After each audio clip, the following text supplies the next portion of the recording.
Welcome back to another episode of Harmonious at Lunch, the show that fuels your business success. I'm Brandon Gano, your host and guide through the world of harmonious business growth. Today, we're unlocking powerful strategies with industry experts to help your business thrive.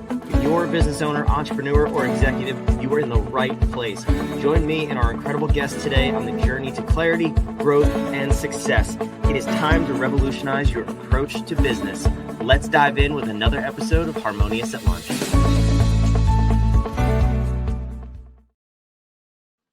Welcome back into some more bite-sized business advice. In today's episode, we're talking about patents. That's right. We're going to explore all of the different things about patents. Do you need one? Should you have one? What mistakes did you make? I don't know. What else is there to do with patents? We're going to find out. I have a very special guest with me, Austin Bonderer. Welcome to the show, and thank you for being here. Thanks for having me, Brandon. So patents, not everybody's idea of a sexy topic, so to speak, but an important topic. I think you would agree with me on that one. Should we start with what is a patent? No, I don't think we should, but we should probably start with why patents? What got you interested in patents? I'm very curious about that. What really got me into it. So when I was a kid or a younger person, my dad had a ranch house in Mississippi where I grew up, and the saltwater tank almost caught on fire.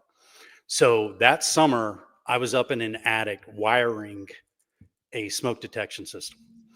And then I got to college and I thought to myself, there has to be an easier way of doing this. So basically I assembled, with the help of my buddy, a wireless smoke detection system. And the prototype that we made, we used the wireless doorbells at the time.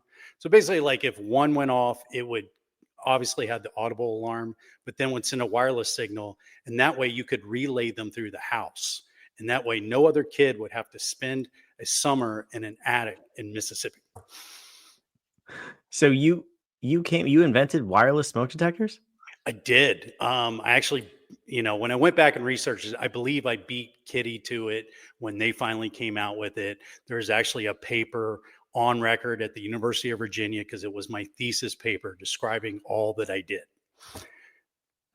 That's interesting. And did you pursue the patent on it? I pursued the provisional patent application. I wrote it myself. Looking back at it now, horrible patent application. But what happened was I was so interested in patents, I went to go work for the patent office. And they kind of have a policy of you cannot prosecute patents, or you can't get a patent if you work there. Okay, that makes sense. Right. I could have probably pushed it, but I didn't have the funds either at the time to, hire someone to do it properly. Yeah, no, that makes sense. Interesting story though. But who else did that? It was I think it was Kitty. No, I mean, went to work at the patent office. Was it Einstein or Edison when they just wanted like a cool down moment? Anyway, it was Einstein, and that's where he came up with the theory of relativity. So, it's me and Einstein. We're pretty on par. We had the same job once, I guess that could be. You told me you're related to Roger Federer too before we started recording. I mean, you have very interesting connections in your. We wouldn't say we're related. Our families at some point were supposedly from the same part of Switzerland. That's why we both have that ER on the end of our name. You are keeping company with Roger Federer and Albert Einstein. That's what I heard from this episode. So I don't know. There might be a marketing campaign there. We'll see. There might be. Yeah. Christmas is our fun. So yeah, family holidays. I love it. So anyway, but patents, seriously, it's an important part of running a business, especially where there's IP involved or inventions and products. Talk to me about who should be, and this is a very oversimplified question. I'm sure it's quite complex, but generally speaking, we're talking to entrepreneurs, small business owners. Who should be even thinking about a patent? Like if someone was to reach out to you, what are the common questions they ask, or maybe the common inventions, so to speak, that they're looking to patent? Right. So, people ask, the biggest question is always, how do I know when I have something that's patentable, or should it be investigated as patentable? Because, not every idea is patentable. But I always say, if you find yourself solving a problem, you need to check and see, if it's patentable, because at the end of the day, whether they say it, necessity is the mother of invention. You hit a problem, you got stopped, you had to figure something out. Maybe someone's never figured out that problem before, and then it might be patentable. Especially if you have an R&D department, if you're spending money on some research and development, you definitely need a process involved in identifying, what might be patentable, what you need to get to a patent attorney so they can review it and tell you, hey, you might want to file something or not. Mm. So generally speaking, patents, they last for 20 years. Am I Yeah, in the it's ballpark? kind of odd like that. So the term of a patent is 20 years from the date of filing. Okay. However, you have no patent rights generally while patent pending. So when we submit an application to the patent office, it typically takes 2 to 3 years before they even look at it. Mm. Now, if the patent office takes too long, they will give you what's called a patent term adjustment. So, in other words, your patent can last more than 20 years from the date of filing if the patent office takes too long in getting to it. Okay.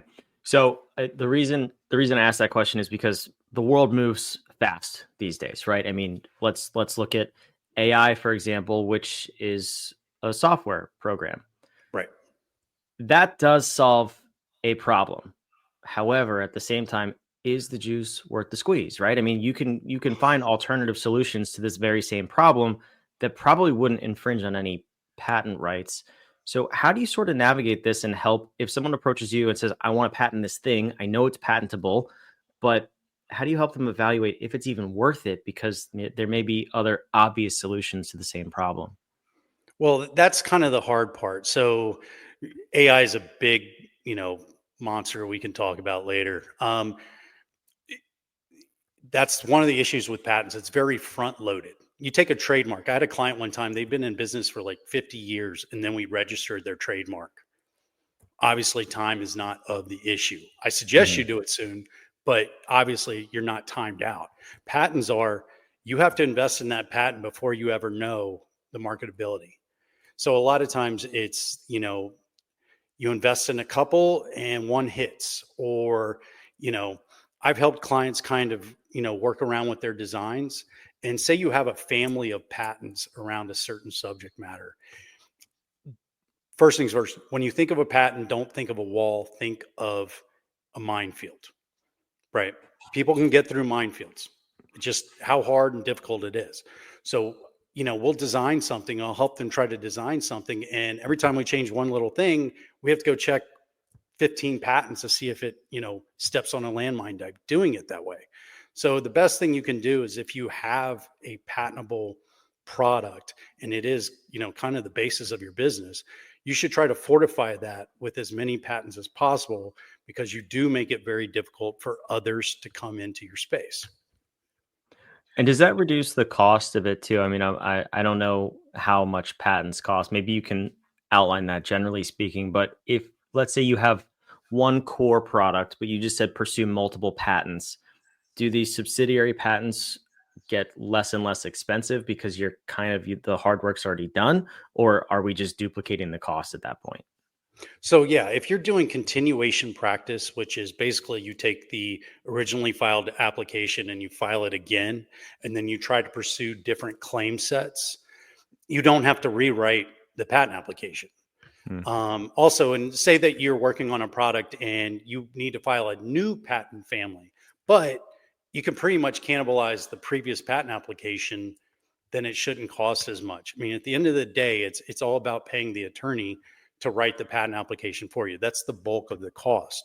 Now, the one unknown is the prosecution before the office because you don't know which type of examiner you're going to get. While there's one patent office, there's actually thousands of patent offices because each examiner is their own patent office and they all have, different ways of looking at things. And this is, you know, what we do on a daily basis is trying to work with this examiner. We might not agree, but that's their point of view and we have to deal with that point of view that we have at the time. Hmm. That's interesting. So there's no like standard process for what it should There be. is, there is, but one of the biggest things about patents is what's called obviousness. And Hmm. what's obvious to you may not be obvious to me. So a lot of the time that we're going back and forth with the patent office is arguing whether or not the standard of obviousness is properly applied. Interesting. That seems, I mean, you just said it's very subjective. Can you request different examiners, or are you just kind of stuck? You're stuck unless you file an appeal. And if you win an Oh, appeal, it's not like the appeal says your claims are patentable. They just tell the examiner they have to come up with either a different rejection or allow the case. So if you have a stickler, examiner, there are some examiners that have like 5% allowance rates. So hmm. you could win the appeal and then they'll come back and they'll just throw something else at you. Sounds Right. like a lot of Nothing you fun. can do. Oh yeah. Well, I mean, you get to work with different people, so that's kind of nice. Yeah, but that's exactly why your role exists, because I don't know anyone that would want to voluntarily walk through this if they're trying to patent somebody. I like the minefield analogy too. It's you could get through it, but you might lose a couple of limbs at the same time. Is that true with patents? Yeah, I mean that's basically it. Is you have to try to get through, and if you step on any landmine, you're out. Mm, That's just the way it works. You won't just lose a limb; like you're just done. yeah. So, and that's another thing. I had a client one time, and they were sued probably about 5 times by the same company. And what they were doing was that continuation practice I was telling you about. So every time they got a new patent on the same disclosure, on the same invention, they changed the claims a little bit. So when they changed the claims, they sued my client. He changed his product. They went out, got another continuation filed with claims that read on his new design. So we end up doing it like 4 or 5 times. And this is how continuation practice works. So that other company had the original patent. Is that what you're saying? You're right. So they had they had the patent. My Yeah. client did not. My client had a different type of patentable system, but they were going after him for violating their patent. And Mm, when he would make a change, got around the minefield, they were able to use continuation practice, basically filed a child application off of that initial application with rewritten claims. And if you know what you're going after as an attorney, it's a lot easier to draft claims because you know where they're coming from. You know where to fortify that minefield and make them step on it once it's issued. yeah. Oh, that's interesting. So let's talk about that too, because the continuation piece. I'm thinking, drugs like Tylenol, Advil, and these are the brand names. They have the original patent. They're long expired, and now we have generics on the shelf. I'm curious because that's going to happen, and especially in the drug market, these things take maybe half of the term of the patent to even get approved, and then you only have a 10-year window to own the market, so to speak. What does it look like from a continuation standpoint to retain the rights to that product, but maybe in like, it sounds like more of a nuanced vertical or a niche, if you will. Am I hearing that correct? Well, the pharmaceuticals, I really can't comment too much on that. Like, I always tell people the two things I stay away from are chemistry and advanced biology. Hmm. Like I'll work on patents on all kinds of issues. I've done carbon nanotube technology, but if you're going to come in and tell me about pharmaceuticals, I'll be like, hey, you got to find someone better than me for that. But I would assume, that like these are chemical compounds that have a very specific structure, and once it's patented, it's patented. I don't know how you change that, but again, pharmaceuticals is not my thing, so I can't really comment on that in a educated way. Well, even in that's completely fair, and I respect that. It was the most obvious example that popped in my head. Right. But let's talk about wireless smoke detectors then. Yeah. 20 years is up. We want to still own this thing. We want to dominate the market. We know there's someone that wants to come in and undercut us by a third of the price because they don't have the R&D involved and all of that other stuff. What does that look like from a continuation standpoint? Well, so your 20 years is set, like your continuation practice. So your first application, it's 20 years from the date of filing, but you Hmm. may file a continuation 3 years later. Therefore, it's only 17 years from the date of filing. You cannot Oh, it's the extend. 20-year period. I Right. gotcha. That 20-year period is not extendable. Now, people find ways. So, the biggest argument, I guess, with a lot of pharmaceuticals is they come up with this new drug, then they patent the drug itself. But along the way, they come up and they realize that, hey, there's all these different ways we can use it. Like I think Ozempic was one of them. It was a Mhm. diabetic drug, right? But when they started testing it, they realized, hey, this can treat uh, weight loss or cause weight loss. So then you're able to get a patent on a new use for an old product. Okay, that Yeah, makes the sense. example I always use is aspirin. Remember when during the time they're like, "Oh my goodness, give people aspirin when they're having heart attacks." New use. So, right, new use. You could not patent aspirin itself, but at the time, if you were the first one to discover that, aspirin could be helped to treat heart attacks, you could patent the method of treating a heart attack with aspirin. Very interesting. Okay, so we just got to get a little creative with what we're doing to protect it. Hey, we're lawyers too. I mean, as much as you hate these guys, I always tell people I'm an engineer with a law degree versus, an attorney. But yeah, I mean, they're, they're the ambulance chasers out there too. So, Yeah, no, it's true, yeah. unfortunately. But okay, so let's wrap the episode up. I'd love to hear, I don't know if you're allowed to share, but I'd love to hear maybe some interesting patents you've helped file, or maybe even some stories of someone who wanted a patent but realized there's no real use or benefit to it because of the market they were in. Do you have either of those you could share? Well, I mean, like I can't get too far detailed in there, but that does happen. People, I mean, when I used to work at the patent office and stats, people say throw them all out, but at the time they were saying like only like 5% of all patents ever make it to the market. Hmm. So, first thing I tell people who call me is like, look, you better have a business plan to monetize this invention. And way too many people think that what they're going to be able to do is go up to the big company and say, hey, look at my cool patent. Typically, they're going to look at your patent and try to design around it if they like the idea. So, where your where your monetary reward comes from is generally building a business around your product, showing its marketability, having the patents to protect it, and then getting bought out, or you get tons of investors who want to come in and stuff like that. So I always say getting the patent is not easy, but it's the easy part of all the things that you got to do to make money off your invention. Mm. Is there a chicken or the egg scenario here where you even like to have people produce revenue, investors, something from the business world before you pursue a patent? Is it a balance of both? Oh, no, no, because understand, and we probably should have touched on this, disclosure is the killer of patents. You literally, smart business practice is to file the patent application before any public disclosure. And unless Okay. you inherently know your market and you know what it's doing, you can read by that. But if you start going out to market testers and, all this other kind of stuff, you could lose the right to your patent. And then basically you've just tested the market for your competitor. They didn't have to do any of the R&D. You built the marketplace. All they had to do was come in and rush and produce it. And, sometimes they do it faster than you do, and you become the knockoff. Yeah, I'll just put this out there. That is a bad business model. So we're not going to pursue that path. No, no, no. But if you have the patent, you can stop it. Yeah. But if you don't, then, I mean, I've heard stories of things like Kickstarter where there's companies in Asia who just watch it. And as soon as they see Mm. something get traction, these guys are asking for money so they can build it. But the companies over in Asia are they watch it, they see the traction, then they build it and flood the market before the person can do anything with it.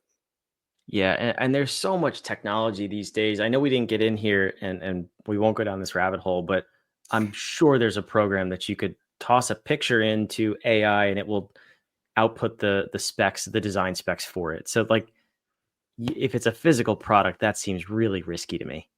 Oh yeah, I mean, my buddy showed me something the other day where with his new iPhone, he could take a 3D model of the room that he was in. That's So I crazy. assume you can do that with a piece of product, throw it into a 3D printer, boom, done. Yeah. Game over. Wow, this Yeah. is very interesting. All right, well this is, like I said, it's an interesting topic, but I don't know that it applies to everybody. You gave us the sort of criteria in the beginning of does this solve a problem, is like that baseline filter of should I patent this. What do you find, before we wrap this episode up? I'll toss your website on the screen here. It's down the show notes below. But if someone thinks they solved a problem, is there any sort of groundwork they can do themselves, or do you really suggest that they approach someone like you to filter that out and see if they have a patentable product? You can definitely do your own prior art search to see if something is out there that would prevent you from getting a patent. But oftentimes inventors, if you look at some of the patents, you can't, most people cannot see a difference between 30 patents that are issued from the patent office. And the reason is that, sometimes minute changes can solve big problems, but when you look at it on a piece of paper, it looks the same. So don't get super discouraged. Do your own prior art search, then approach an attorney. Generally, they're going to say, hey, we have to get the professionals to search this as well, unless what you found precludes you from getting a patent clearly. Because, that's the thing about searching. It might be out there and no one ever found it. So, we're always working on a risk reward type of situation, because even if you get your patent allowed, it could become invalidated at some point. Yeah, no, that makes sense. Well, like I said, your website's on the screen. It's in the show notes below. Who's your favorite type of inventor or business person to work with? Do you have a type who you have more success with? I mean, I love inventors. I mean, it's a thing. Like, everyone's like, do you have to have a lot of clients? I'm like, no, because inventors they invent. And, I love seeing the stuff that they come up with. You're like, oh man, I wish I would have thought of that. Or, these kind of things, I enjoy, tinkering with things, and I've come up with certain things here and there. But, the things that come across my desk, I'm like, man, I'm just not nearly as good as some of these people are. Yeah, no, it's super cool. Well, after you reach out to Austin, you get your product or whatever it is patented, come back here. We'll teach you all different ways to build a business around it. Austin, thanks so much for being here. Thanks a lot, Brandon. I appreciate it. For those of you watching, listening, again, everything in the show notes down below. Go check it out. Reach out to Austin if you have an idea, if you have questions. I'm sure he'd love to hear from you. Thanks for listening. We'll see you on tomorrow's episode of Harmonious at Lunch. Thanks for listening to another episode of the Harmonious at Lunch podcast. Make sure you subscribe on whatever platform you're on, and we want to invite you to join us in the Small Business Success Facebook group, our private group where guests and listeners come together to grow your business. We want impact-driven entrepreneurs who are ready to go to the next level in this group so we can all share ideas, collaborate, and grow our businesses together. Go to whatif.com/group, and we want to invite you to join today. See you on the next episode of Harmonious at Lunch.